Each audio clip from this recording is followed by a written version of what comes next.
হবে ততদিন আমাদের সংগ্রাম চলবে ইনশাআল্লাহ। আমাদের দাবি না মানা গেলে আমরা কিভাবে দাবি আদায় করতে হয় নির্মাণ শ্রমিক সেটা জানে। বিভিন্ন শ্রমিকরা নির্মাণ শ্রমিক কি বলবেন, নির্মাণ শ্রমিকরা সমস্ত শ্রমিকরা যে মাথার বুতে কাঁঠাল রেখে আপনারা কাঁঠাল খেয়ে যাচ্ছেন, বোতা আমরা নিয়ে যাচ্ছি, এটা কিন্তু ঠিক না।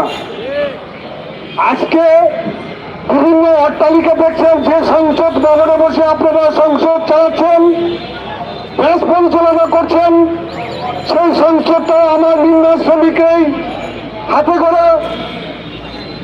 আমাদের দাবি যদি ন্যায্য না হয়ে থাকে আমরা দাবি আপনাদের কাছে চাই না। যদি ন্যায্য হয়ে থাকে আমাদের দাবি মানতে হবে, আমরা মেনে নিতে হবে। যদি এই দাবি না মেনে হয় আমরা দুবার আন্দোলন করে ঢাকা শহরকে আমরা অচল করে দেওয়ার মতো ক্ষমতা নির্মাণ শ্রমিকের আছে। ব্রিটিশ সরকার পালিয়ে যাওয়ার রাস্তা খোলা পেয়েছে, কিন্তু আপনারা পালিয়ে যাওয়ার রাস্তা